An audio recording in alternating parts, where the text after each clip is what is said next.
Hello and welcome to Project Parents United. We continue our conversation with Dr. Sandeep Reddy, who is a pediatrician, about the importance of sleep in children's development and how we can get our children to sleep better. We also talk about good sleep hygiene and good sleep habits. But what does that really mean? Curious to know more? Tune in into our conversation with Dr. Sandeep Reddy about this topic. As grown-ups, we often wish that we could get more restful sleep. And we also hear how critical it is to develop like good sleep hygiene or sleep habits.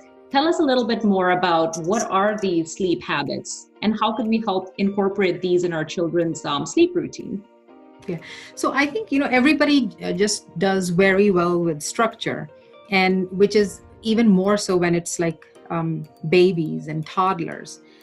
So sleep hygiene is like a term, or sleep routine.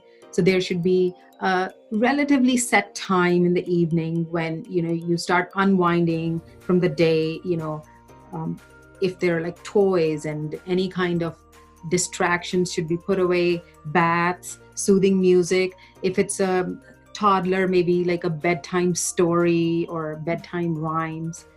Those are very important to just, start getting more mellow so you can fall asleep.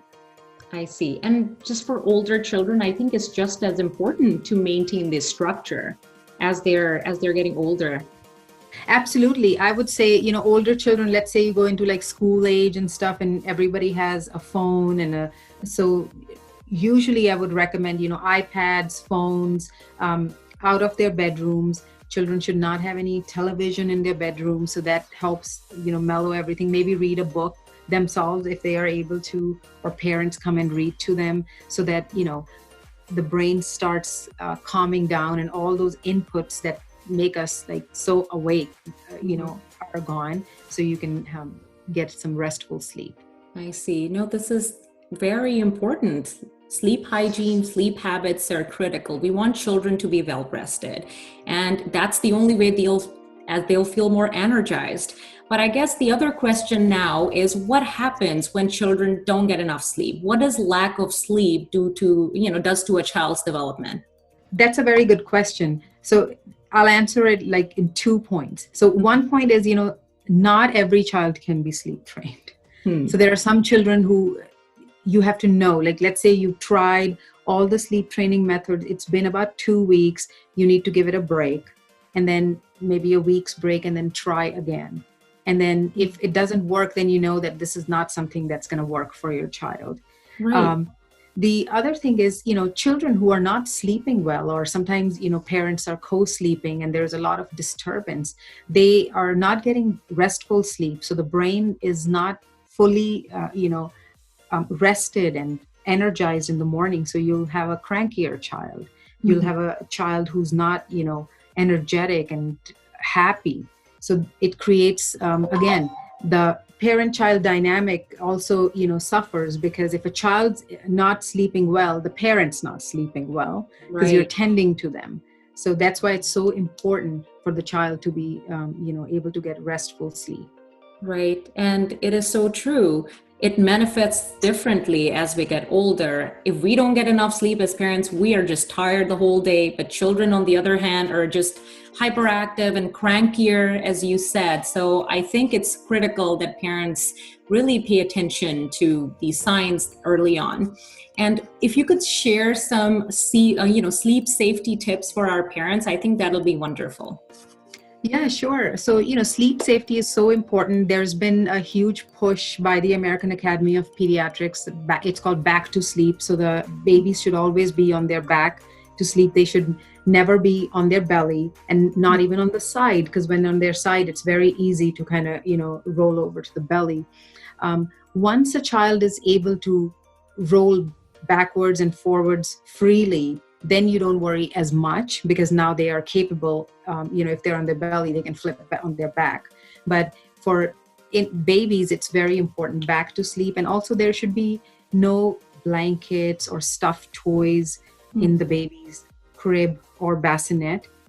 And, the other thing is, if sometimes babies have reflux, parents want to, raise the angle of the bed, and they'll put a blanket under the baby to raise it. That's not safe. What's recommended is to raise the entire crib. So you're putting something under the feet of the crib. So and that also has to be a very gentle incline so that the baby doesn't roll to the end of the crib.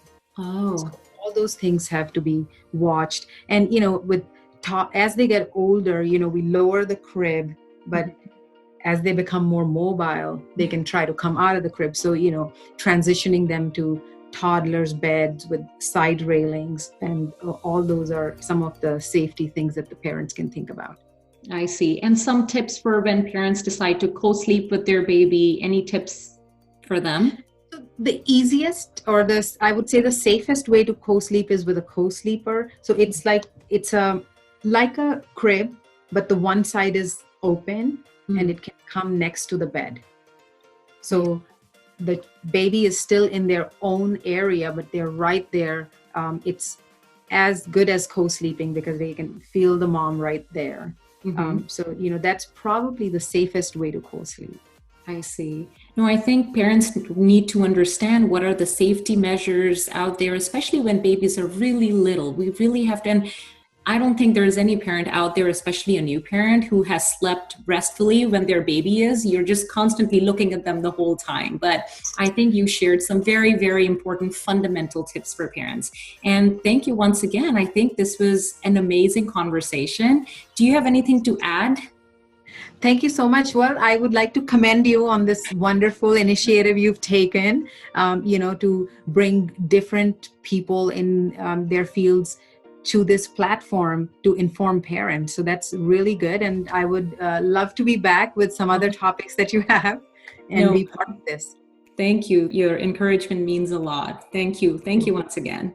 We hope you found this information useful, and don't forget to tell us what you think. You can also connect with us on Instagram, Facebook, and YouTube, or visit us at www.projectparentsunited.com.